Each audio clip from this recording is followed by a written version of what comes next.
जय श्री महाकाल दोस्तों, आपका स्वागत है ममता हिंदी कहानियां चैनल में। यहाँ पर आपको मिलेंगी दिल को छू जाने वाली प्रेरणादायक कहानियां। अगर आपको हमारी कहानियां पसंद आए तो वीडियो को लाइक करें, चैनल को सब्सक्राइब करें और अपने सुझाव कमेंट में जरूर दें। आपके सहयोग से आपका अपना चैनल ज्यादा से ज्यादा लोगों तक पहुंच पाए। धन्यवाद।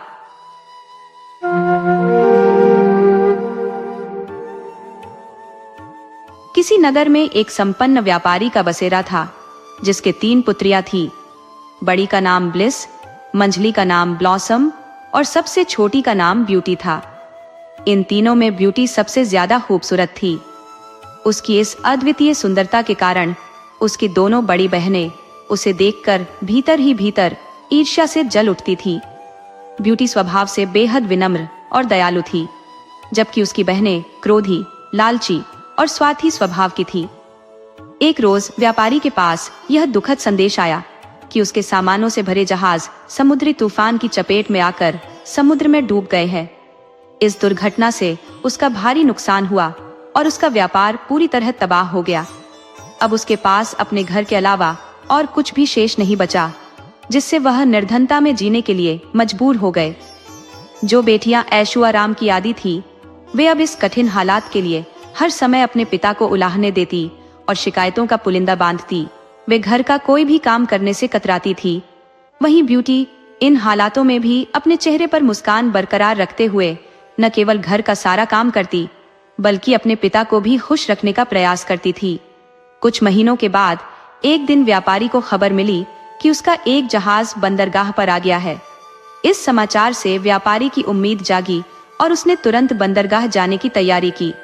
जाने से पहले उसने अपनी बेटियों से पूछा कि वापसी में वे उनके लिए क्या लाना चाहेंगी।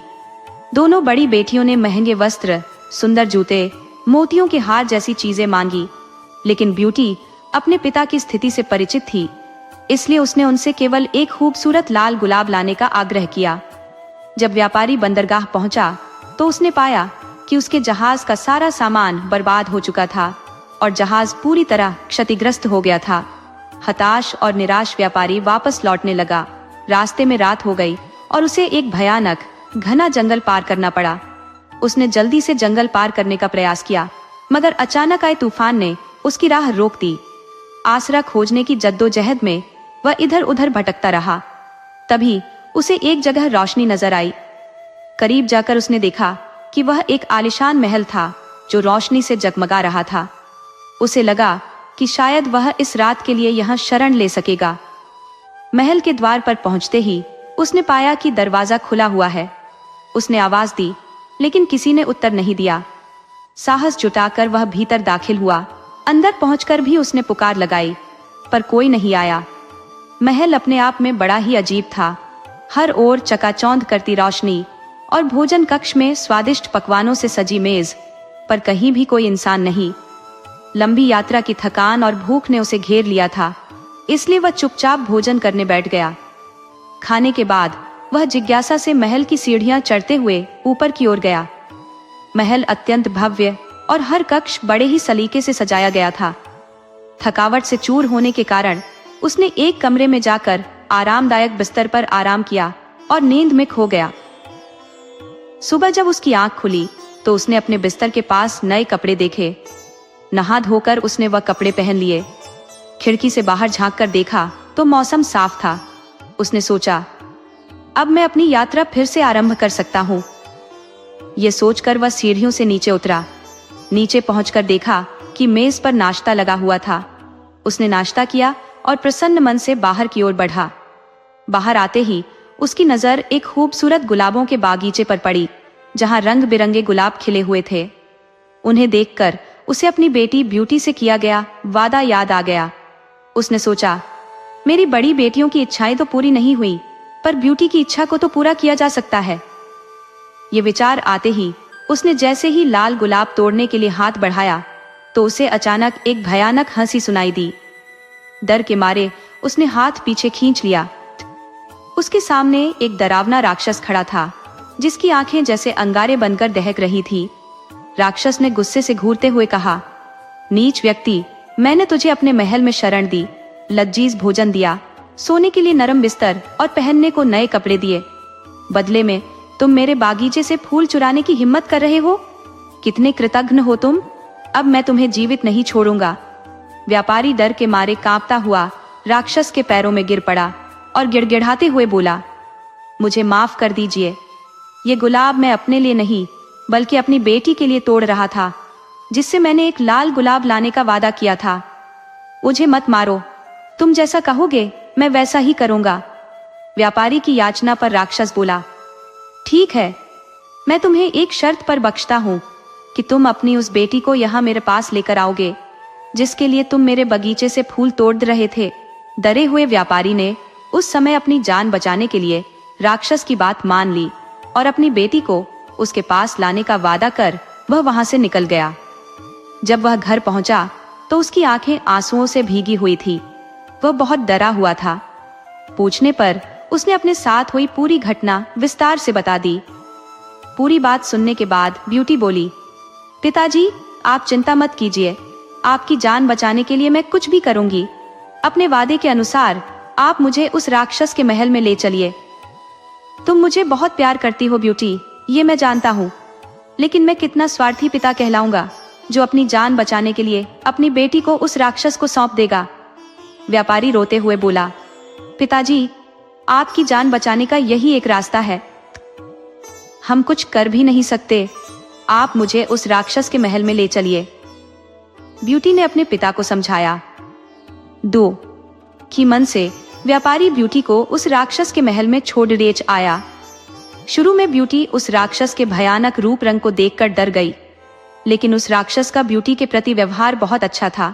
उसने ब्यूटी को ढेर सारे नए कपड़े दिए और गहने दिए, उसे एक बहुत ही सुंदर कमरे में रखा। वह उसका बहुत ख्याल रखने लगा, जिससे धीरे धीरे ब्यूटी का डर खत्म हो गया। शुरू में राक्षस चुपचाप दूर से ब्यूटी को देखा करता था, फिर धीरे धीरे उसने उससे बातें करनी शुरू की। ब्यूटी को भी राक्षस से बात करना अच्छा लगने लगा। दिन गुजरते रहे और दोनों बहुत अच्छे दोस्त बन गए। राक्षस ब्यूटी को चाहने लगा था, लेकिन अपनी बदसूरती के कारण उससे अपनी मन की बात कहने से डरता था। फिर भी एक दिन उसने हिम्मत करके ब्यूटी को अपने मन की बात बता दी और उसके सामने विवाह का प्रस्ताव रख दिया। इस प्रस्ताव पर ब्यूटी आश्चर्य में पड़ी दियच गई। उसे समझ नहीं आया कि राक्षस को क्या उत्तर दे। वह सोच में पड़ी दियच गई। वह कैसे उस बदसूरत राक्षस से विवाह कर सकती थी, लेकिन वह उसकी भावनाओं को भी ठेस नहीं पहुंचाना चाहती थी, क्योंकि वह उसके प्रति दयालु था और उसने उसके पिता के प्राण भी नहीं लिए थे। ब्यूटी घबराते हुए बोली, मैं इसका अभी कोई उत्तर नहीं दे सकती। ब्यूटी की बात पूरी होने के पहले ही राक्षस उसका उत्तर समझ गया और उसकी बात काट कर बोला, कोई बात नहीं ब्यूटी, मैं तुम्हारी स्थिति समझता हूँ, मुझे तुम्हारी बात का बुरा भी नहीं लगा है। इतना कहकर वह वहां से चला गया। दिन गुजरते गए। दोनों ने इस बारे में फिर कोई बात नहीं की। ब्यूटी को वहां कोई तकलीफ नहीं थी, लेकिन वह अपने पिता और बहनों को बहुत याद किया करती थी। ऐसे ही एक दिन वह उन्हें याद कर उदास बैठी हुई थी। तभी राक्षस वहां आया और उसकी उदासी का कारण पूछा। ब्यूटी ने उसे बताया कि वह अपने परिवार को याद कर रही है।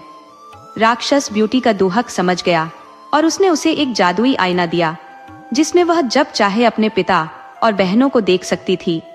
ब्यूटी उस आईने को पाकर बहुत खुश हुई। अब जब भी उसका मन करता वह उसमें अपने परिवार को देख लेती थी। एक दिन ब्यूटी ने उस आईने में देखा कि उसके पिता बहुत बीमार है और मरने की कगार पर है। वह दुखी हो गई। उसने राक्षस से विनती की कि वह उसे उसके पिता से मिलने के लिए जाने दे। वह आखिरी बार उनसे मिलना चाहती है। पता नहीं फिर कभी वह उन्हें देख पाए या ना। पहले तो राक्षस ने मना कर दिया, लेकिन फिर ब्यूटी के आंसू देखकर उसका मन पिघल गया और उसने उसे जाने की इजाजत दे दी। उसने ब्यूटी से कहा, मैं तुम्हें अपने पिता के पास जाने की इजाजत देता हूँ, लेकिन इस शर्त पर कि तुम्हें 7 दिन के भीतर मेरे वापस आना होगा, नहीं तो मैं तुम्हारी याद में मर जाऊंगा। ब्यूटी ने राक्षस से वादा किया कि वह अपने पिता को देखकर 7 दिन में वापस लौट आएगी। राक्षस ने उसे एक अंगूठी दी और कहा कि जब वह यह अंगूठी अपनी उंगली से उतारेगी वह वापस इस महल में होगी। ब्यूटी ने वह अंगूठी पहन ली। अगले दिन जब वह सोकर उठी तो उसने खुद को अपने पिता के घर पर पाया। वह सीधे जाकर अपने पिता से मिली। पिता ब्यूटी को देखकर बहुत खुश हुआ। वास्तव में वह यह सोचकर बीमार पड़ी दीदियच गया था कि उसकी बेटी एक राक्षस की कैद में है। ब्यूटी ने उसे राक्षस के बारे में विस्तार से बताया कि वह उसके साथ बहुत अच्छा व्यवहार करता है और उसे कोई तकलीफ नहीं होने देता। ब्यूटी की खैरियत जानकर व्यापारी धीरे धीरे ठीक होने लगा। वहां रहते हुए ब्यूटी को राक्षस की याद आने लगी। उसके साथ रहते रहते उसे उसकी आदत पड़ी एच गई थी और उसके अच्छे और दयालु व्यवहार के कारण वह उससे प्रेम करने लगी थी। एक दिन ब्यूटी की दोनों बहनें ब्लिस और ब्लॉसम, जिनका विवाह हो चुका था, उससे मिलने आई। ब्यूटी ने उन्हें राक्षस के घर के आरामदायक जीवन के बारे में बताया। सुनकर दोनों बहनें जल उठी। जब उन्हें पता चला कि ब्यूटी को 7 दिन के भीतर वापस राक्षस के महल जाना है, तो उन्होंने झूठे आंसुओं की बदौलत ब्यूटी को वहां कुछ दिन और रोक लिया। वास्तव में यह उनकी योजना थी ताकि राक्षस को ब्यूटी पर गुस्सा आए और वह उसे मार डाले। उधर राक्षस ब्यूटी का इंतजार कर रहा था। 7 दिन पूरे होने के बाद भी ब्यूटी के वापस न आने पर वह टर्दियचकने लगा। इधर ब्यूटी भी उसे याद कर रही थी। एक रात ब्यूटी ने सपना देखा कि राक्षस नीचे गिरा हुआ है और मर रहा है। ब्यूटी की नींद टूट गई। उसे अपना वादा न निभाने पर बहुत पछतावा हुआ। उसने तुरंत ही अपनी अंगूठी निकाल दी और दूसरे दिन जब वह सोकर उठी तो वह राक्षस के महल में थी। ब्यूटी ने दिन भर राक्षस का इंतजार किया, लेकिन वह उससे मिलने नहीं पहुंचा। उसने पूरे महल में उसे ढूंढा, लेकिन वह उसे नहीं दिखा। वह परेशान हो गई। फिर शाम को वह महल से बाहर निकली और राक्षस को खोजने लगी। उसने पूरे बगीचे में उसे ढूंढा। फिर वह महल के पीछे वाले हिस्से में गई। वहां एक कोने में राक्षस नीचे पट रहा हुआ था। वह बहुत कमजोर नजर आ रहा था। ऐसा लग रहा था मानो वह मरने की कगार पर है। ब्यूटी जल्दी से उसके पास गई और उससे बोली, ये तुम्हें क्या हो गया है? मैंने तुमसे कहा था ना कि यदि तुम नहीं आई तो मैं तुम्हारी याद में मर जाऊंगा। राक्षस ने उत्तर दिया। ब्यूटी ने अपने देर से आने के लिए उससे क्षमा मांगी और उसे कहने लगी, तुम मुझे छोड़कर मत जाओ। मैं तुम्हारे बिना नहीं रह सकती। मैं तुमसे प्रेम करने लगी हूँ। मुझसे विवाह कर लो। ब्यूटी का इतना कहना था कि एक चमत्कार हुआ और वह राक्षस एक सुंदर नौजवान राजकुमार में परिवर्तित हो गया। ब्यूटी यह देखकर आश्चर्यचकित रह गई। राजकुमार ने उसे बताया, मैं एक जादूगरनी के श्राप के कारण राक्षस बन गया था। कई वर्षों तक मैं इस रूप में रहा। ये श्राप तभी टूटता जब कोई मेरी बदसूरती के बाद भी मुझसे सच्चा प्रेम करता। आज तुम्हारे सच्चे प्रेम के कारण वह श्राप टूट गया है और मैं वापस अपने असली रूप में आ गया हूँ। ब्यूटी उसे देखकर बहुत खुश हुई। दोनों ने विवाह कर लिया और खुशी खुशी रहने लगे। दोस्तों, आपको कहानी कैसी लगी? अपने सुझाव कमेंट करना न भूले। तो चलिए आज की अगली कहानी शुरू करते हैं।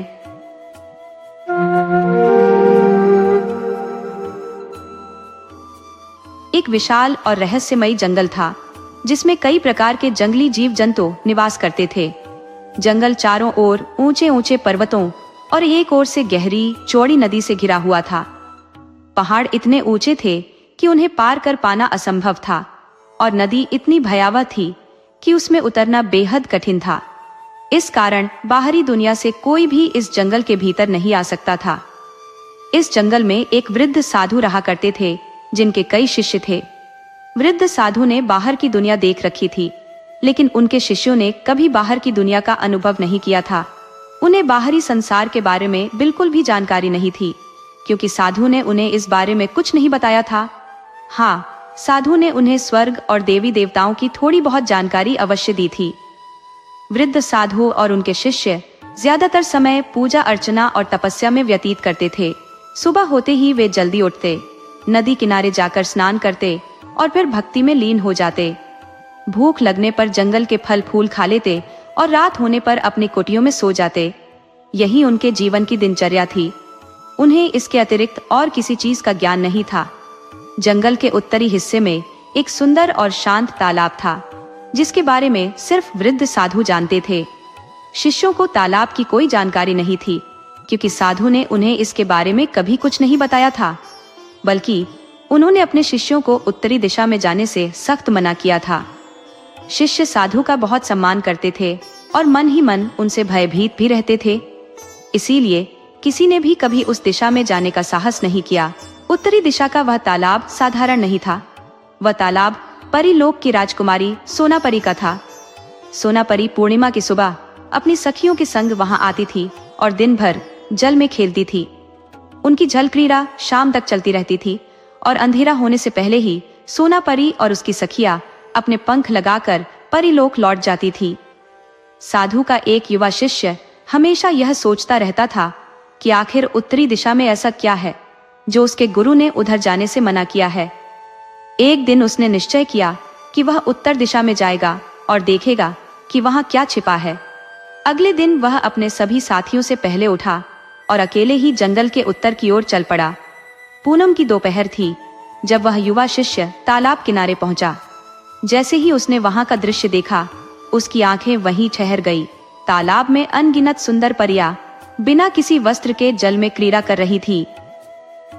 यह शिष्य, जिसने अपने जीवन में कभी किसी स्त्री की झलक तक नहीं देखी थी, इन परियों को देख मंत्रमुग्ध हो गया। वह सभी तप, ध्यान और साधना भूल गया और एक वृक्ष के पीछे छिपकर पूरी शाम तक परियों की झलक्रीड़ा का आनंद लेता रहा। सूर्यास्त के समय परियां तालाब से बाहर आईं, अपने पंख लगाए, वस्त्र पहने और हवा में विलीन हो गई। युवा शिष्य अवाक रह गया। सब कुछ जैसे स्वप्न सा लग रहा था। अब हर पूनम का दिन उसका नया नियम बन गया। वह सभी से पहले उठता, तालाब पर पहुंचता और सारा दिन बस परियों की जलक्रीड़ा का दीदार करता।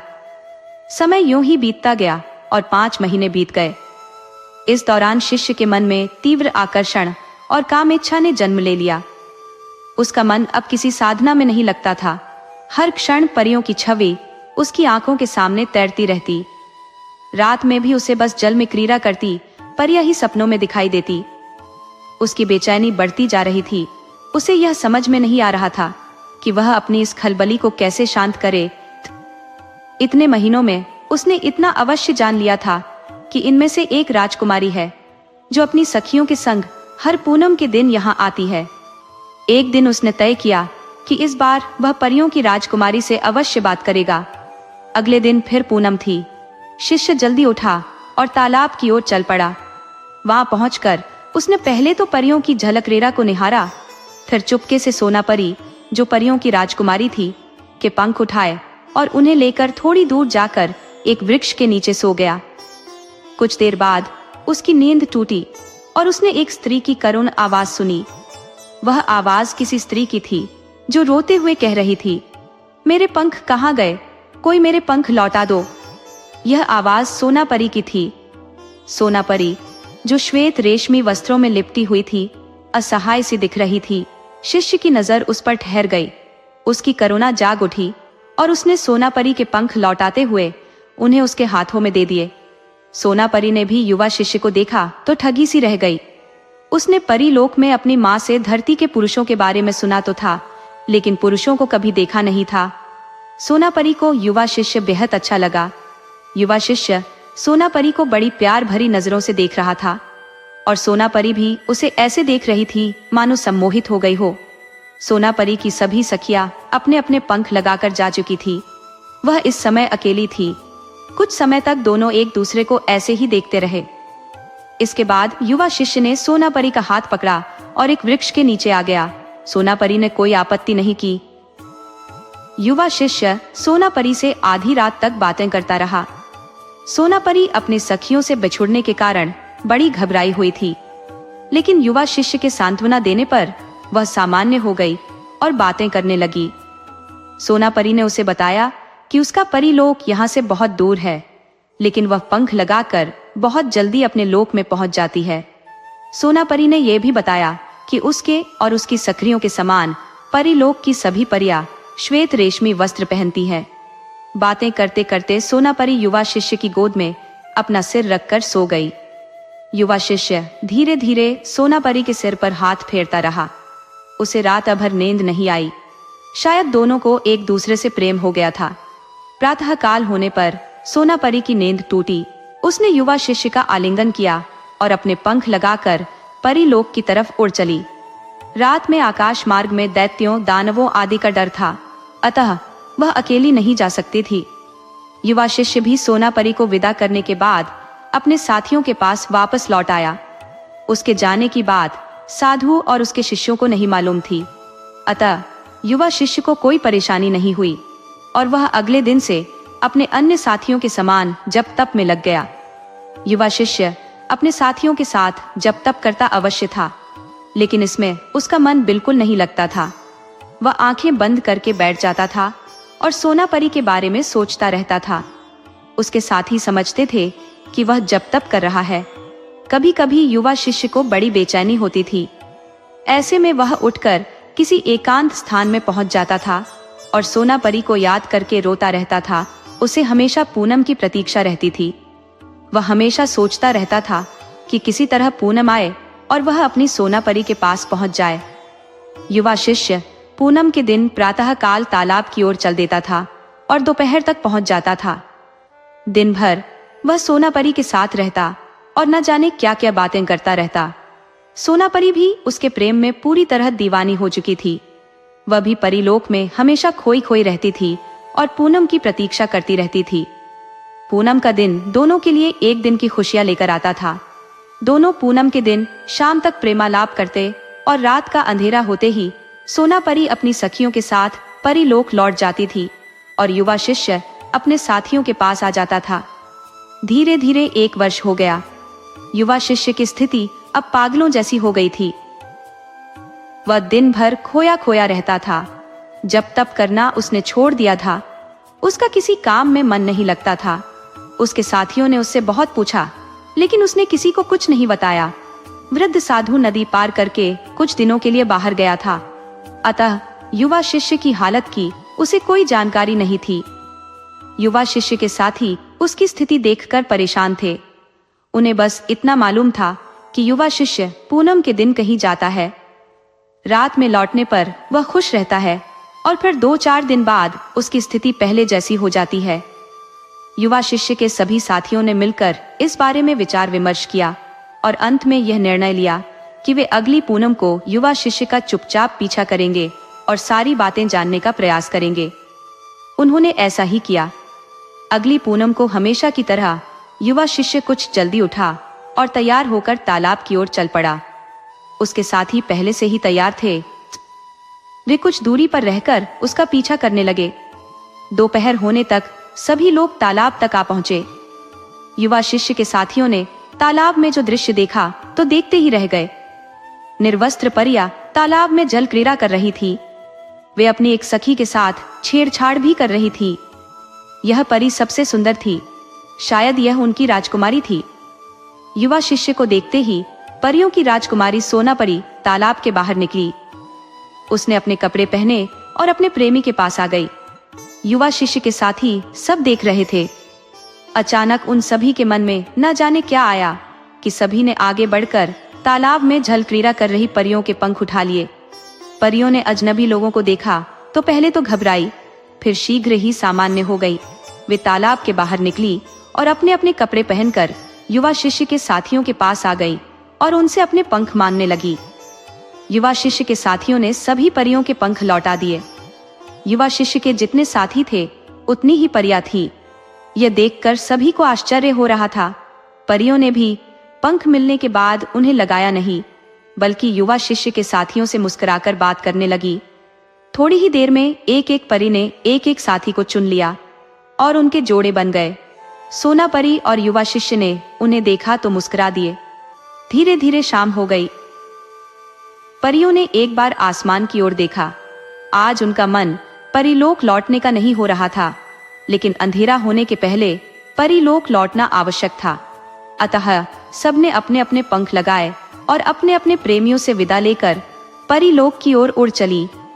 धीरे धीरे 6 महीने और बीत गए।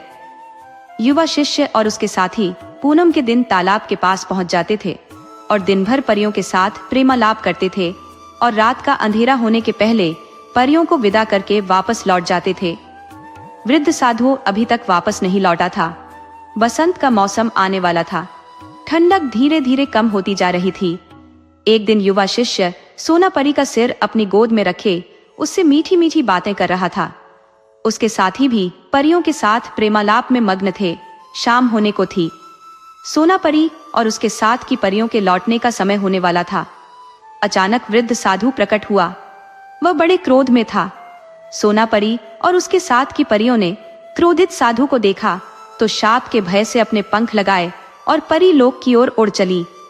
क्रोधित वृद्ध साधु ने परियों को तो कुछ नहीं कहा, लेकिन अपने सभी शिष्यों को उसने असुंदर वृक्ष होने का शाप दे दिया। युवा शिष्य और उसके साथी शीघ्र ही असुंदर पलाश के वृक्षों में बदल गए और कुछ ही पलों में तालाब के चारों ओर पलाश के वृक्षों का एक जंगल सा दिखाई देने लगा। अगली पूनम को जब सोना परी अपनी सखियों के साथ आई तो उसे युवा शिष्य और उसके साथियों की यह स्थिति देखकर बड़ा दुख हुआ। सोना परी युवा शिष्य को हृदय से प्यार करने लगी थी। वह बड़ी देर तक वृक्ष पर अपना सिर पटक कर रोती रही। इससे उसका सिर फट गया और पलाश का पेड़ खून से तर हो गया। सोना परी के समान उसके साथ की परियां भी पेड़ बने अपने अपने प्रेमियों पर सिर पटक रही थी। उनके भी सिर फट गए और खून बहने लगा। सोना परी और उसके साथ की परियां शाम तक रोती बिलखती रही और फिर अपने अपने पंख लगाकर भारी मन से परीलोक चली गई। कहते हैं कि सोना परी और उसके साथ की परियों का खून पलाश के वृक्ष पर जहां जहां गिरा वहां पलाश के फूल खिल उठे। आज भी बसंत के आगमन के समय सोना परी और उसके साथ की परियां धरती पर आती है। वे टेढ़ी मेढ़े पलाश के पेड़ों पर अपना सिर पटक पटक कर रोती है और अपना सिर लहूलुहान कर लेती है। सोना परी और उसके साथ की परियों के जाने के बाद उन सभी का खून फूलों में बदल जाता है और पलाश का पेड़ सुंदर लाल फूलों से लद जाता है। दोस्तों, आपको कहानी कैसी लगी अपने सुझाव कमेंट करना न भूले। तो चलिए आज की अगली कहानी शुरू करते हैं।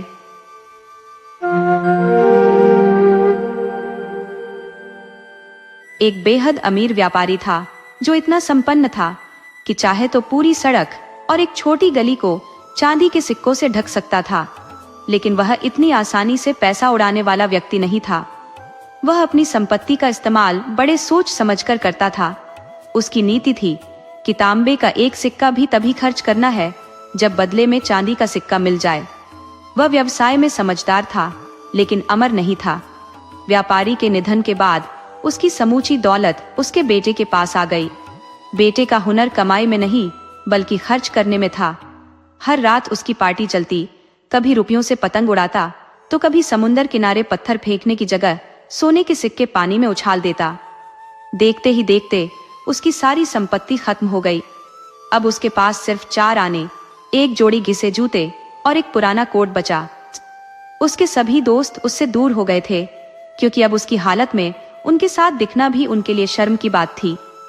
उनमें से एक दोस्त ने दयालुता दिखाते हुए उसे एक पुराना बक्सा दे दिया और कहा, इसमें अपना सामान रख और निकल जा। पर उसके पास रखने के लिए कुछ भी न बचा था, तो उसने खुद ही उसमें बैठने का मन बना लिया। ये कोई साधारण बक्सा नहीं था। उसमें एक खास ताला था जिसे दबाने पर वह उड़ सकता था। व्यापारी के बेटे ने ताले को दबाया और बक्सा उसे लेकर आसमान की ऊंचाइयों में उड़ता चला गया। वह बादलों के पार दूर कहीं तुर्की की धरती पर जाकर उतरा। जंगल में उसने बक्से को पत्तों के नीचे छिपा दिया और पैदल ही शहर की ओर निकल पड़ा। उसकी अजीबोगरीब हालत पर किसी ने ध्यान नहीं दिया, क्योंकि तुर्की में हर कोई कोट और स्लीपर पहने ही घूमता था। रास्ते में उसे एक आया मिली जो एक बच्चे को गोद में लिए हुए थी।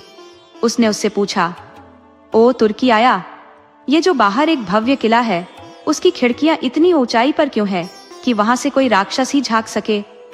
आया ने बताया, महाराजकुमारी रहती है।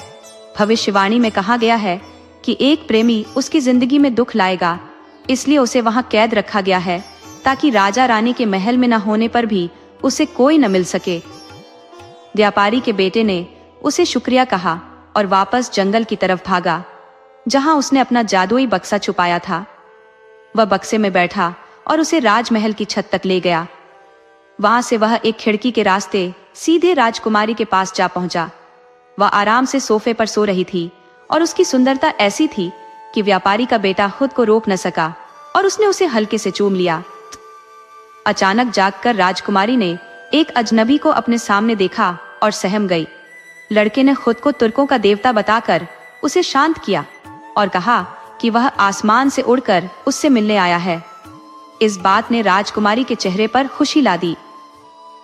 दोनों सोफे पर एक दूसरे के पास बैठ गए और लड़के ने उसे तरह तरह की कहानियां सुनाना शुरू किया। उसने एक अनोखी कहानी राजकुमारी की आंखों के बारे में गढ़ी और कहा कि उसकी आंखें जैसे किसी गहरे तालाब की तरह थी, जिनमें विचार जल परियों की तरह तैरते रहते थे। उसने यह भी कहा कि उसका माथा बर्फ के पहाड़ों सा भव्य था, जिसमें सुंदर तस्वीरों से सजे विशाल कमरे थे। उसने उन सारसों की कहानी सुनाई जो छोटे छोटे मासूम बच्चों को अपने साथ लाते थे। उसकी कहानियां अनोखी और लुभावनी थी। अंत में उसने राजकुमारी के सामने विवाह का प्रस्ताव रखा, जिसे उसने खुशी खुशी स्वीकार कर लिया। राजकुमारी बोली, तुम शनिवार को दोबारा आना। उस दिन मेरे माता पिता चाय पर आएंगे। उन्हें गर्व होगा कि उनकी बेटी तुर्कों के भगवान से विवाह कर रही है, लेकिन उन्हें शानदार परियों की कहानियां सुनानी होंगी। मेरी माँ को ऐसी कहानियां पसंद है जो किसी न किसी सीख से भरी हो, और मेरे पिता को ऐसी कहानियां चाहिए जो हंसी खुशी से लबालब हों। लड़के ने मुस्कुराते हुए जवाब दिया, शादी के उपहार के रूप में मैं ढेर सारी कहानियां ही लाऊंगा। विदा लेते वक्त राजकुमारी ने उसे एक तलवार भेंट की, जिसकी मूठ पर चमचमाते सोने के सिक्के जड़े हुए थे और जिनकी उसे सख्त जरूरत थी। लड़का उड़ता हुआ वापस लौट गया। उसने खुद के लिए एक नया कोट खरीदा और जंगल में जाकर शनिवार के लिए परियों की कहानियां गढ़ने में जुट गया। यह काम आसान नहीं था, लेकिन उसने कहानियां बना ही ली। आखिरकार शनिवार आ पहुंचा। राजा रानी अपने दरबारियों के साथ राजकुमारी के पास बैठकर चाय का आनंद ले रहे थे और उन्होंने लड़के का बहुत गर्मजोशी से स्वागत किया। रानी ने कहा, अब हमें एक ऐसी परियों की कहानी सुनाओ जो गहरी हो और कुछ सिखाए भी। राजा ने मुस्कुराते हुए कहा, पर उसमें हास्य का भी तड़का होना चाहिए। लड़के ने सिर हिलाकर कहा, मैं पूरी कोशिश करूंगा। और उसने कहानी सुनानी शुरू की। एक ऐसी कहानी जो ध्यान से सुनने पर अपनी गहराई खुद बयान करती थी। एक वक्त की बात है, कुछ गंधक की माचिसें थी। उन्हें अपने ऊंचे कुल का गर्व था। उनके परिवार का पेड़ जंगल का सबसे बड़ा चीड़ का पेड़ था और वे उसके छोटे टुकड़े पर थे। ये माचिसें ताक पर रखे एक पुराने लोहे के बर्तन और एक चकमक डिबिया के बीच में रखी हुई थी। उन्होंने अपने बचपन और जवानी की कहानी ऐसे सुनाई, तब हम ऊंचाई पर रहते थे। हमें हर सुबह और शाम को हीरों की चाय, जिसे ओस कहते हैं, दी जाती थी। सूरज जब भी निकलता हमारे ऊपर ही चमकता था। सारी छोटी चिड़िया हमें कहानी सुनाती थी। हम रईस थे क्योंकि हम पूरा साल अपने हरे कपड़े पहन सकते थे, जबकि बेचारे दूसरे पेड़ों को सर्दियों में नंगे खड़ा होना पड़ता था। वे ठंड से जम जाते थे। फिर एक दिन लकड़हारा आया और सब उलट पलट हो गया। सारा परिवार बट गया। हमारे परिवार के पेड़ के तने को एक बड़े जहाज के मस्तूल पर नौकरी मिली। अब वह सारी दुनिया की सैर कर सकता है। हमें ठीक से नहीं मालूम कि टहनियों का क्या हुआ, पर हमें मामूली लोगों के लिए आग जलाने का काम मिला। ऊंचे कुल के हम लोगों का अंत रसोई में हुआ। चई, ताक पर रखे लोहे के बर्तन ने कहा, मेरा जीवन अलग रहा। जन्म से ही मुझे रगड़कर आग पर रखकर उबाला गया। कितनी बार ऐसा हुआ, इसकी मुझे गिनती भी याद नहीं है। मैं यहाँ बड़ा जरूरी और पक्का काम करता हूँ, इसीलिए तुम सब में मेरा नंबर अव्वल होना चाहिए। इसके अलावा मेरा एक ही शौक है, वह यह है कि मैं साफ सुथरा ताक पर बैठा अपने दोस्त से अच्छी अच्छी बात करूं। हम सब यहाँ घर में रहने वाले हैं, सिवाय पानी की बाल्टी के जो बार बार कुएं तक जाती है, या वह टोकरी जो बाजार जाने की वजह से शहर की खबरें लाती है। पर जहां तक मेरा सवाल है, मुझे यह सब अच्छा नहीं लगता।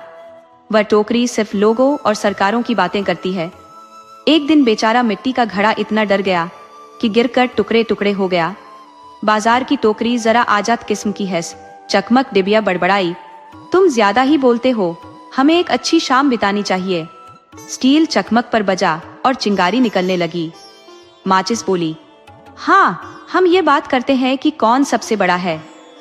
मिट्टी का घड़ा बोला, मुझे अपने बारे में बात करना अच्छा नहीं लगता, इससे अच्छा कहानियां कहते हैं। मैं एक कहानी कहता हूँ जो हम में से किसी के साथ भी हो सकती है। ऐसी कहानी मेरे ख्याल से सबको अच्छी लगेगी।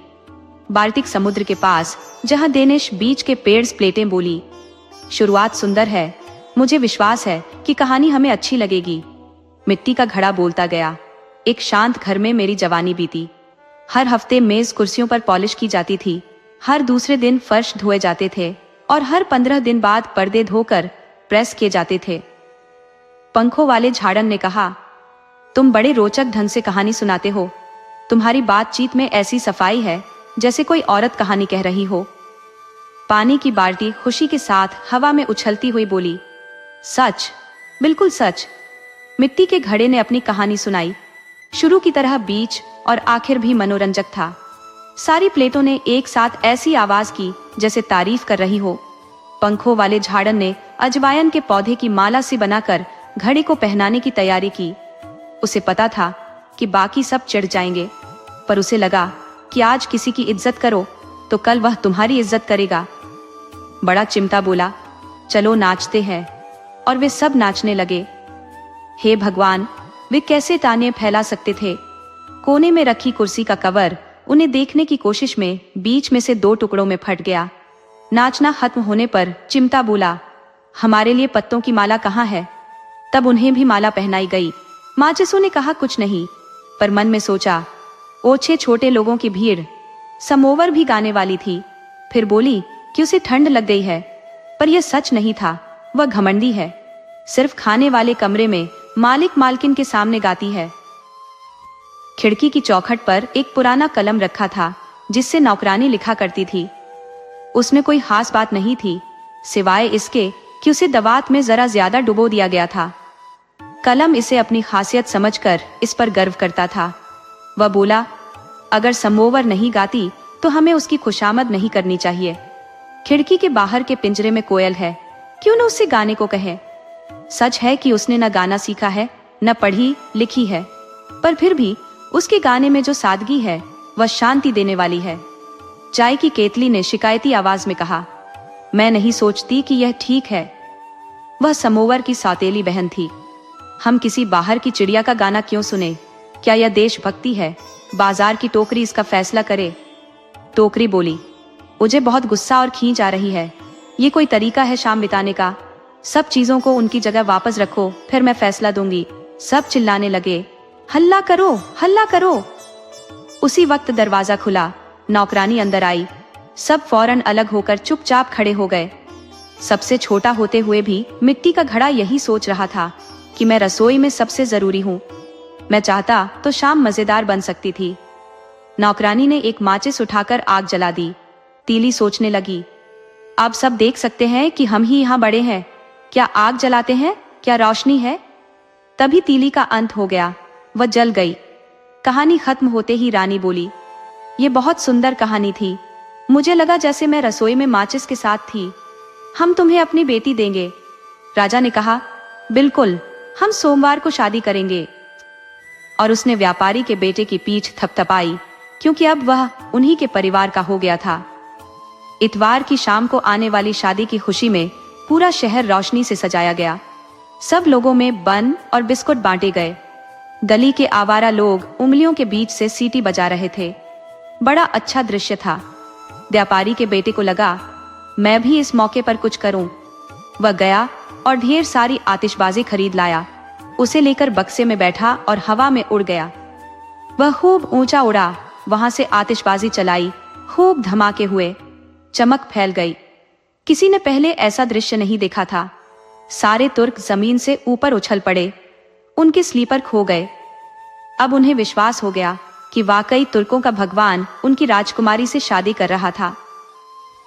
जब व्यापारी का बेटा अपने ट्रंक में बैठकर जंगल में लौटा तो उसने सोचा कि शहर में जाकर लोगों की बातें सुने, पता तो चले कि सब उसके कारनामों के बारे में क्या सोच रहे हैं। लोग जो जो बातें कर रहे थे, सब अलग अलग बातें थीं, पर सबका मानना था कि पूरा दृश्य बहुत बढ़िया था। एक बोला, मैंने स्वयं भगवान को देखा। उसकी आंखें सितारों जैसी और दाढ़ी उफनते समुद्र जैसी थी। दूसरा बोला, वह आग का चोगा पहने था, जिसकी तहों से सुंदर प्यारे देवदूत झांक रहे थे। लड़के को सब सुनना बड़ा अच्छा लग रहा था। कल उसका शादी का दिन था। वह जल्दी से जंगल में लौटा ताकि आराम से अपने बक्से में सो सके, पर बक्सा था कहाँ? वह तो जलकर राख हो गया था। आतिशबाजी से निकली एक चिगारी ने उसे जला दिया था और बक्से का अंत हो गया। उसके साथ ही व्यापारी के लड़के का भी अंत हो गया।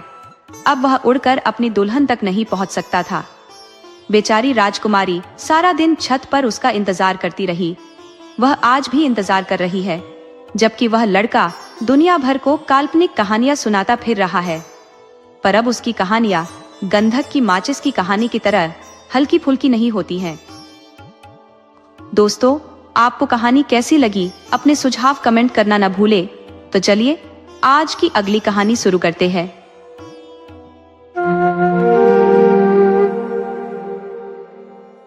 माँ अपने नन्हे बच्चे के पास बैठी थी, जिसका चेहरा चिंता और उदासी से घिरा हुआ था।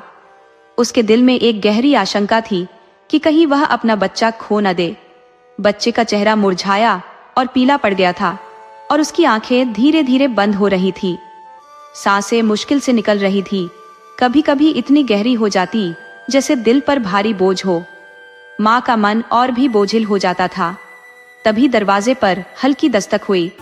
एक विनम्र बूढ़ा व्यक्ति खुद को मोटे कपड़ों में लपेटे अंदर आया। उसके ऊपर ओढ़ा कपड़ा घोड़े के कंबल जैसा था, जो उसे शीत ऋतु की ठंडी हवाओं से बचा रहा था। बाहर की दुनिया बर्फ में लिपटी थी और हवा इतनी तीव्रता से चल रही थी कि उसका स्पर्श चुभन छोड़ देता था। बूढ़ा व्यक्ति ठंड से कांप रहा था। उस दौरान बच्चे की सांसें कुछ देर के लिए शांत हुई तो माँ ने रसोई में जाकर उसके लिए एक छोटे बर्तन में थोड़ी सी बियर गर्म करने के लिए स्टोव पर रख दी। बूढ़ा व्यक्ति पास बैठकर झूला झुलाने लगा और माँ पुरानी कुर्सी पर बच्चे के पास बैठ गई। बच्चा सांस लेने में तकलीफ महसूस कर रहा था और माँ उसके नन्हे हाथ को मजबूती से थामे हुए थी। क्या आपको लगता है मैं इसे बचा पाऊंगी? उसने धीरे से पूछा। ईश्वर इसे मुझसे दूर तो नहीं करेगा ना? वह बूढ़ा व्यक्ति, जो मृत्यु का प्रतीक था, बड़ी अजीब ढंग से सिर हिलाता है, जिसमें हाँ और ना दोनों के संकेत छिपे थे। माँ ने अपनी निगाहें नीची कर ली और उसके गालों पर आंसू ढलक आए। कई दिन और रात से वह सो नहीं पाई थी। उसकी आंखें बोझिल हो चली थी और अंततः वह एक क्षण के लिए सो गई। जागने पर वह ठंड से कांप उठी। ये क्या हो गया? उसने इधर उधर देखा, पर बूढ़ा व्यक्ति वहां नहीं था और उसका बच्चा भी उसके साथ चला गया था।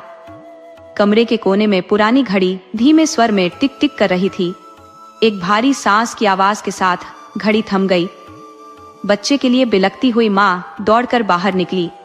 बाहर बर्फ में काले कपड़े पहने एक औरत बैठी थी। उसने कहा, मृत्यु तुम्हारे कमरे में थी। मैंने उसे तुम्हारे बच्चे को लेकर तेज कदमों से जाते हुए देखा, हवा से भी तेज। जिसे वह एक बार ले जाती है उसे फिर लौटाती नहीं। वह किस दिशा में गई है मुझे बस इतना बता दो। माँ ने दयनीय स्वर में कहा, मुझे उसका रास्ता बता दो, मैं उसे खोज लूंगी। मैं उसे जानती हूँ, काले कपड़ों वाली औरत ने कहा, परंतु इससे पहले कि मैं तुम्हें बताऊं, तुम वे सारे गीत मुझे सुनाओ जो तुमने बच्चे को सुनाए थे। मुझे वे गीत अच्छे लगते हैं। मैं उनको पहले सुन चुकी हूँ। मैं रात हूँ और मैंने तुम्हारे आंसू देखे हैं जब तुम उन्हें गाती थी। मैं उन सबको गाऊंगी, सबको, माँ ने कहा, परंतु मुझे जाने दो ताकि मैं उसे पकड़ सकूं और अपने बच्चे को पा सकूं। परंतु रात मौन और निश्चल बैठी रही। फिर माँ ने अपने हाथ सिकोड़े, गाना गाया और रोई। बहुत गाने और उनसे अधिक आंसू बहाने पर रात बोली, दाईं ओर देवदार के घने जंगल में जाओ, क्योंकि मैंने मृत्यु को तुम्हारे बच्चे के साथ उधर ही जाते देखा था। जंगल में काफी अंदर सड़कों का चौराहा था और वह जानती थी कि कौन सा रास्ता पकड़े। वहां बिना फूल पत्तों के काले कांटों की एक झाड़ी थी। ठंडी शरद ऋतु के कारण टहनियों से बर्फ के तोदे लटक रहे थे। क्या तुमने मृत्यु को मेरे नन्हे बच्चे के साथ जाते हुए नहीं देखा? हाँ, झाड़ी ने उत्तर दिया, परंतु मैं तुम्हें तब तक नहीं बताऊंगी कि वह किस तरफ गई है जब तक तुम अपनी छाती से मुझे गर्म नहीं करती। मैं यहाँ जम रही हूँ, मैं बर्फ बन रही हूँ। उसने झाड़ी को सीने से लगा लिया, बिल्कुल पास, ताकि अच्छी तरह गर्म कर सके। कांटे उसकी चमड़ी में घुस गए और उसका रक्त बड़ी बड़ी बूंदों में बहने लगा।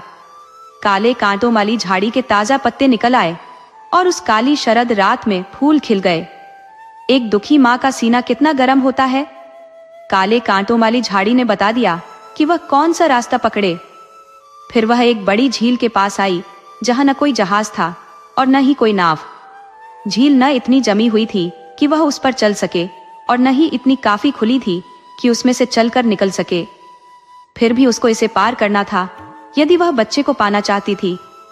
फिर वह झील को ही पीने के लिए लेट गई। ऐसा करना किसी के लिए भी असंभव था, परंतु दुखी माँ ने सोचा कि शायद कुछ अजूबा हो जाए। नहीं, ये कभी नहीं हो सकता। झील ने कहा, आओ हम देखें कि हम समझौता कैसे कर सकते हैं। मुझे मोती इकट्ठे करने में रुचि है और तुम्हारी दोनों आंखें इतनी साफ है जैसी मैंने कभी नहीं देखी। यदि तुम अपने आंसू मुझ में डाल दो तो मैं तुम्हें बड़े ग्रीन हाउस तक पहुंचा दूंगी जहां मृत्यु फूल और वृक्ष उगाती है। उनमें से हर मानव एक जीवन है। ओह, मैं बच्चे को पाने के लिए क्या कुछ नहीं दे सकती? प्रभावित माँ ने कहा। वह और रोई। उसके आंसू झील की गहराई में गिरकर 2 अमूल्य मोती बन गए। झील ने उसको ऊपर उठा लिया जैसे झूले में बैठी हो, फिर उसे दूसरे किनारे पर पहुंचा दिया जहां मीलों में एक शानदार घर खड़ा था। कोई यह नहीं बता सकता था कि वह जंगलों और गुफाओं वाला पर्वत था या ऐसी कोई जगह थी जो बनाई गई थी, परंतु बेचारी माँ उसे देख नहीं सकी क्योंकि वह अपनी आंखें खो चुकी थी। जो मेरे बच्चे को अपने साथ ले गई है, उस मृत्यु को मैं कहाँ ढूंढूं? वह अभी यहाँ नहीं पहुंची। भूरे बालों वाली बूढ़ी औरत ने कहा, जो मृत्यु के शीशे के मकान में इधर उधर ध्यान से घूम रही थी। तुमने यह रास्ता कैसे ढूंढा और किसने तुम्हारी सहायता की है? अच्छे ईश्वर ने मेरी सहायता की है, उसने उत्तर दिया।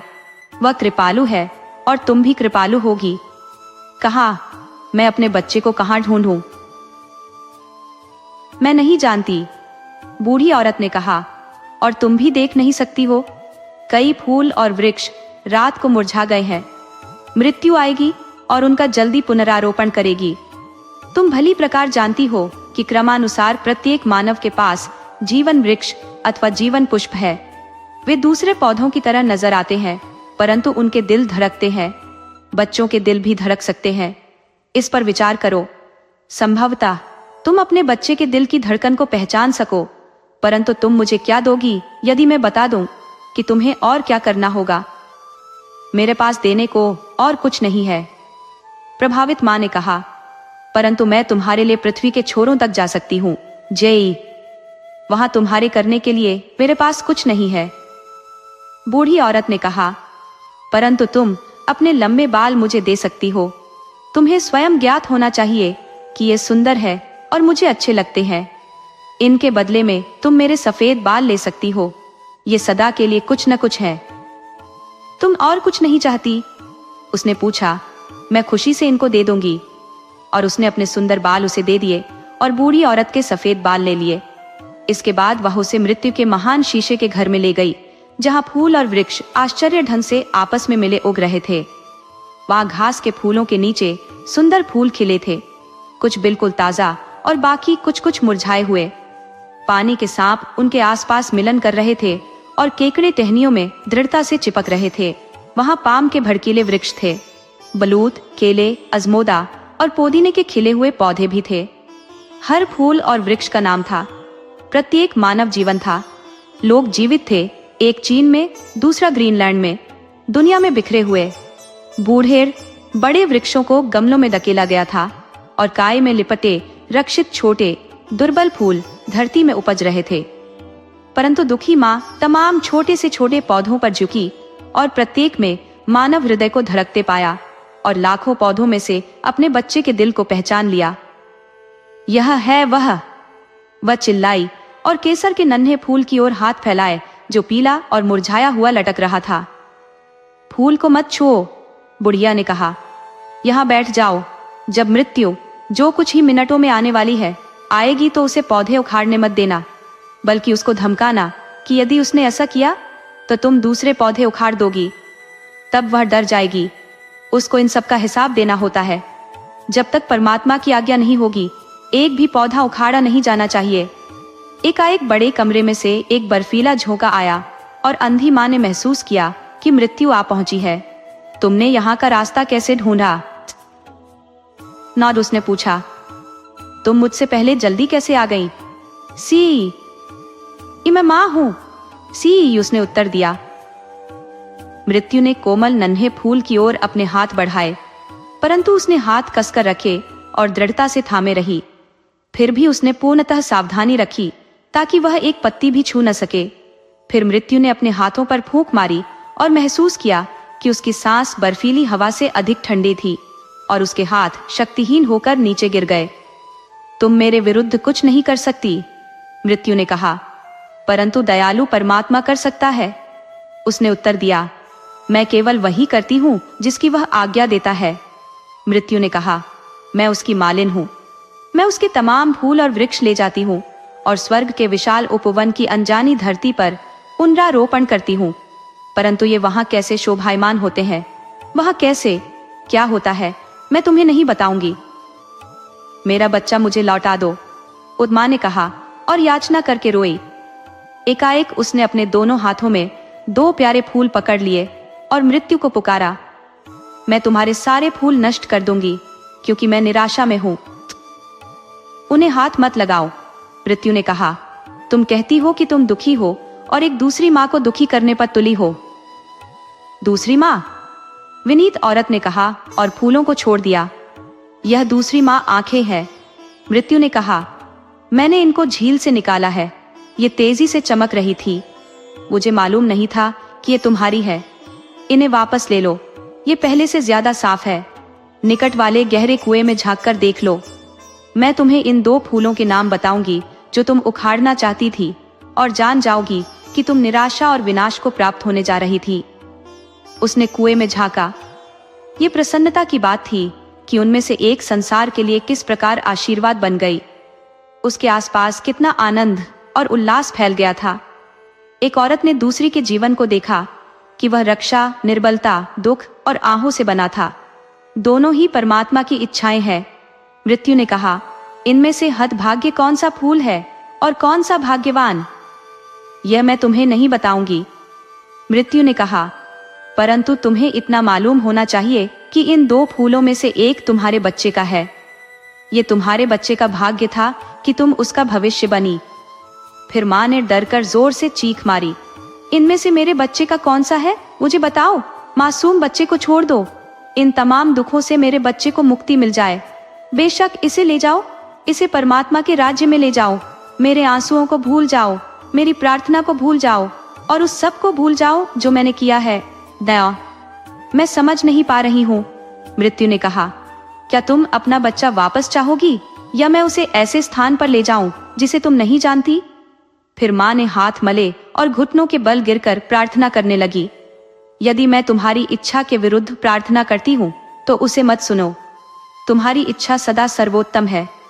मुझे मत सुनो, मत सुनो मुझे। उसने अपने सिर को अपने सीने पर गिरा दिया। मृत्यु उसके बच्चे के साथ अनजाने स्थान को चली गई। दोस्तों, आपको कहानी कैसी लगी? अपने सुझाव कमेंट करना न भूले। तो चलिए आज की अगली कहानी शुरू करते हैं।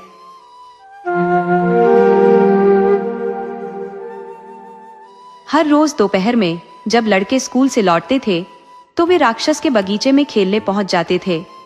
बगीचा बहुत विशाल और मनमोहक था, जहां नर्म हरी मखमली घास बिछी रहती थी। घास के चारों ओर खूबसूरत फूल इस तरह खिले होते थे मानो किसी ने सितारों को बिखेर दिया हो। बगीचे के बाहर मौलश्री के वृक्ष खड़े थे, जिन पर बसंत के समय गुलाबी और मोती जैसे सफेद कोमल कलियां खिलती थी। शरद ऋतु में पेड़ों पर लजीज फल लदे रहते और चिड़िया उन पेड़ों पर बैठकर मधुर तान छेड़ती। बच्चों को चिड़ियों के गीत सुनने के लिए खेल रोकना पड़ता था। यहाँ आकर कितना आनंद आता है, वे एक दूसरे से कहते थे। फिर एक दिन राक्षस लौट आया। वह अपने एक मित्र से मिलने गया था और वहां 7 साल बिताए थे। जब 7 साल बीत चुके और उसने अपने मित्र से सब कुछ कह लिया जो उसे कहना था, तब उसने अपने किलेबंदी में लौटने का निश्चय किया।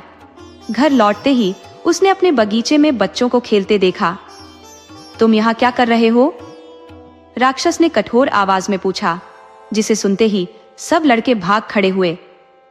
ये बगीचा मेरा है, सिर्फ मेरा, और इसमें मैं किसी और को नहीं खेलने दूंगा, उसने घोषणा की। इसके बाद उसने बगीचे के चारों ओर एक ऊंची दीवार खड़ी कर दी और एक सूचना बोर्ड लगा दिया, जिस पर लिखा था, प्रवेश निषेध, आज्ञा न मानने वाले को दंड भुगतना होगा। वह सच में एक स्वार्थी राक्षस था। बेचारे बच्चों के पास खेलने के लिए कोई और जगह नहीं बची। उन्होंने सड़क पर खेलने की कोशिश की, लेकिन सड़क धूल से भरी थी और उस पर पत्थर पड़े थे जो उन्हें पसंद नहीं आते थे। वे बगीचे की ऊंची दीवार के चारों ओर घूमते रहते और अंदर के खूबसूरत बगीचे की बातें करते। स्कूल से लौटते वक्त वे एक दूसरे से कहते, बगीचे में खेलते हुए कितनी खुशी मिलती थी। फिर बसंत का मौसम आया और चारों ओर नन्ही नन्ही कलियां और चिड़िया दिखने लगी। लेकिन स्वार्थी राक्षस के बगीचे में अब भी सर्दी का ही मौसम बना रहा। चिड़ियों ने वहां गीत नहीं गाए, क्योंकि खेलने वाले बच्चे नहीं थे और पेड़ों पर नई कोंपलें भी नहीं फूटी।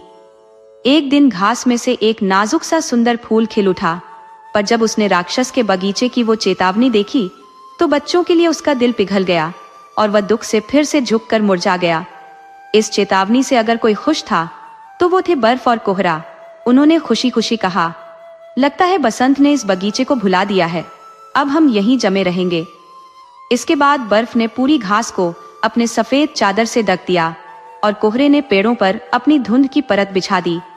फिर उन्होंने उत्तरी हवा को बुलाया और वह भी तेज शोर के साथ बगीचे में गूंजने लगी, इतनी ताकत से कि महल की चिमनी तक गिरा दी। उत्तरी हवा ने कहा, ये तो बढ़िया जगह है, अब हमें ओलों को भी बुलाना चाहिए। कुछ समय बाद ओले भी आ धमके और उन्होंने रोजाना 3 घंटे तक राक्षस के महल की छत पर बरस बरस कर उसे लगभग तोड़ ही दिया। ओले बगीचे में तेजी से दौड़ते भागते हुए अपना खेल खेलने लगे।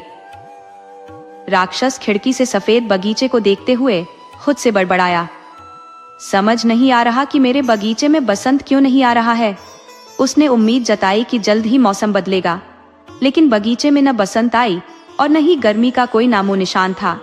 शरद ऋतु ने बाकी सभी बगीचों में सुनहरे फल उगाए, मगर राक्षस के बगीचे के लिए कुछ नहीं छोड़ा। शरद ऋतु ने कहा, ये राक्षस बहुत स्वार्थी है और इस कारण उसके बगीचे में हमेशा सर्दी का ही साम्राज्य रहा, जहां बर्फ, कोहरा, ओले और उत्तरी हवा अपनी मनमानी करते रहे। एक सुबह जब राक्षस अपने बिस्तर पर जागा ही था, उसने एक मनमोहक गीत सुना। गीत की मिठास इतनी अद्भुत थी कि उसे लगा शायद राजा के गायक इस ओर से गुजर रहे हैं। सच तो ये था कि उसकी खिड़की के बाहर एक कोयल मधुर गीत गा रही थी। उसने इतने समय बाद किसी चिड़िया का गाना सुना था कि उसे यह दुनिया का सबसे सुंदर संगीत लग रहा था।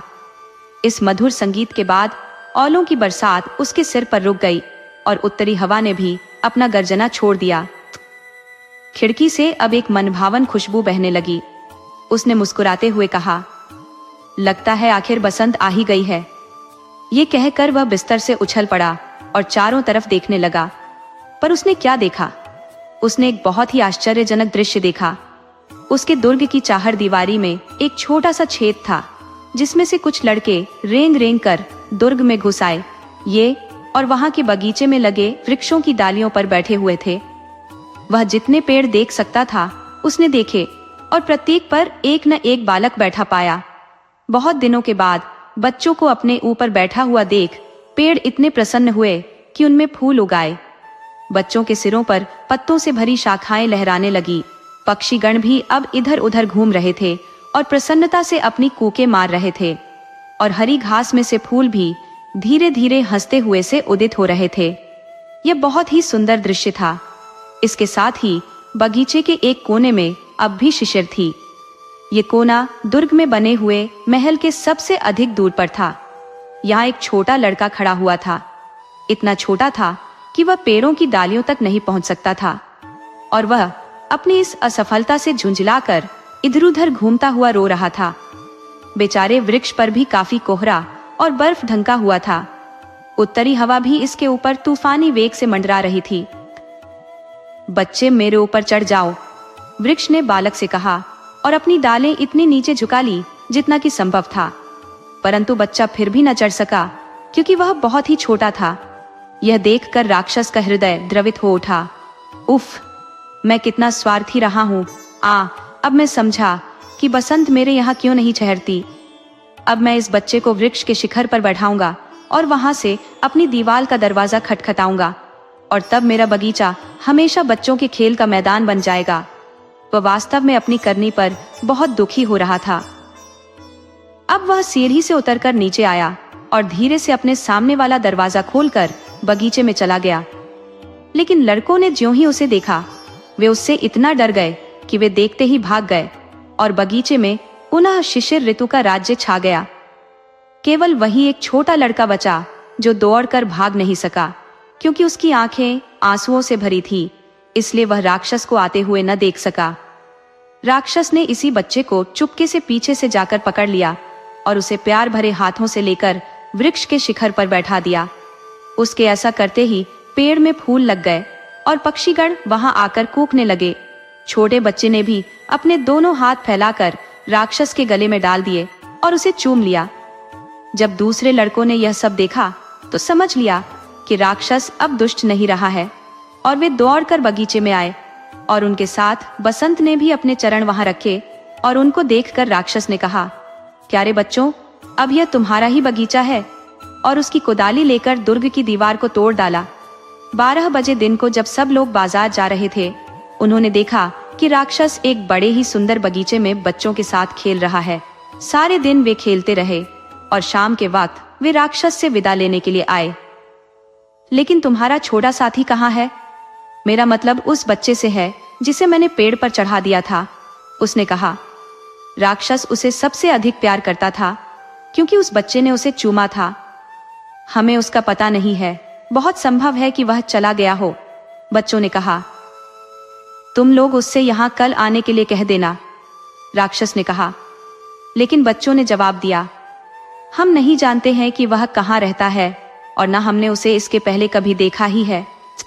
ये सुनकर राक्षस बहुत दुखी हुआ। प्रतिदिन दोपहर को जब स्कूल की छुट्टी हो जाती थी, तब बच्चे आते और राक्षस के साथ खेला करते थे, लेकिन जिस छोटे बच्चे को राक्षस प्यार करता था वह कभी नहीं दिखाई दिया। राक्षस इन सब बच्चों के प्रति बहुत ही दयालु था, तथापि वह अपने छोटे मित्र को देखने के लिए तरसता रहता था और हमेशा उसके विषय में चर्चा किया करता था। वह कहा करता, मैं उसको देखने की कितनी तीव्र इच्छा रखता हूँ। वर्ष बीतते गए और राक्षस बहुत वृद्ध और शिथिल हो चला और अधिक खेलने की सामर्थ्य उसमें नहीं रह गई। इसलिए वह एक बड़ी आराम कुर्सी पर बैठा रहता और अपने बगीचे की प्रशंसा किया करता। वह कहता, मेरे बगीचे में कई प्रकार के सुंदर पुष्प हैं, लेकिन सब पुष्पों में बच्चे ही सबसे अधिक सुंदर पुष्प हैं। साओ। जाड़े में एक दिन सुबह कपड़े पहनते हुए राक्षस ने अपनी खिड़की के चारों ओर देखा। उसने शिशिर के प्रति घृणा प्रकट नहीं की, क्योंकि वह जानता था कि सोता हुआ बसंत ही शिशिर होता है, इसीलिए पहले भी इस ऋतु में मचकुंद हो जाते हैं। अब उसने अचानक ही अपनी आंखें मली और वह आश्चर्यचकित हो देखता रह गया।